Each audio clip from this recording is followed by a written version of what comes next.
kekhawatiran kalau kasusnya pecah rekor terus, Pulau Jawa untuk tenaga kesehatan dan fasilitas kesehatannya lama-lama bisa kolaps juga karena ada ketidakseimbangan di sana.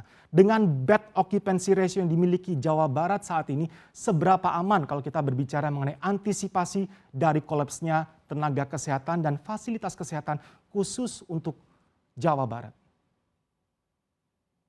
Kan tadi teorinya gini, Kang. Si 88% itu kan terhadap 36%. Ya, jadi total tempat tidur itu 54.000, 36%-nya untuk COVID dipakai 88% gitu.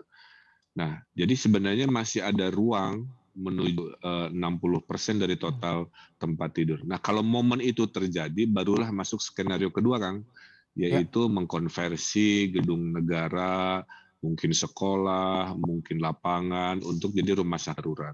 Tapi kan Akang tidak melihat itu terjadi karena kita masih meminta mengkonversi kasur-kasur yang ada jadi tempat COVID. Termasuk ICU, perintah dari Kementerian Kesehatan, kalau IGD penuh, kita ubah bangsal yang tadinya orang biasa-biasa saja, tidak berat, menjadi bal ICU.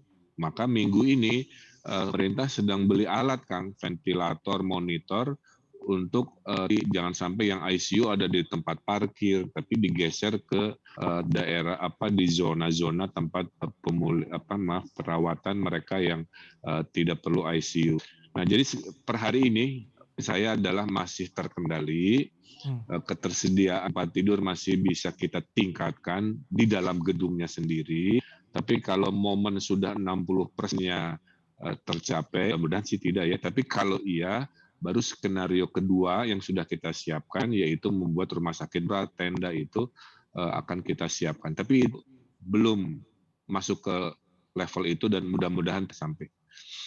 Ya, ini kita ke aspek berikutnya dari pelaksanaan PPKM darurat. Tadi Kang Emil sampaikan mobilitas juga berhasil ditekan bahkan sudah mendekati target. Apakah ini juga ada kaitannya dengan pengawasan, monitoring, penyekatan yang jauh lebih ketat? Karena kita tahu Kang, Provinsi Jawa Barat ini kan strategis sekali berbatasan dengan kota-kota dan juga kabupaten serta Provinsi DKI khususnya. Seperti apa sih di lapangan mengenai penyekatan sehingga mobilitasnya tadi bisa terantar turun dekat ke target? Ya, dalam hal ini saya harus mengaturkan terima kasih ya untuk TNI Polri khususnya, karena tanpa TNI Polri kegiatan penurunan mobilitas itu susah dilakukan. Tapi juga saya mengucapkan terima kasih kepada masyarakat-masyarakat yang taat, yang memahami bahwa sampai tanggal 20 kita maksimalkan tinggal mas saja sehingga mengurangi pergerakan. Walaupun ada keluhan-keluhan pada saat masih di rumah mau beli makanan kan pakai ojol misal, si ojolnya itu tersekat-sekat juga tidak bisa muter. Nah, sehingga di lapangan kendalanya itu kita sedang mengklarifikasi dari yang ditahan jangan masuk itu mana yang boleh-boleh ya, itu juga kan proses yang tidak mudah. Sehingga yang lewat hanya logistik, yang pesan makan, ambulan dan lain-lain dan seterusnya. Nah, ini terus makanya saya semangat terus TNI Polri karena kalau Akang di lapangan, gimana milah-milah si naik motor itu kan, mirip-mirip lah, sehingga harus terjadi proses wawancara yang melelahkan.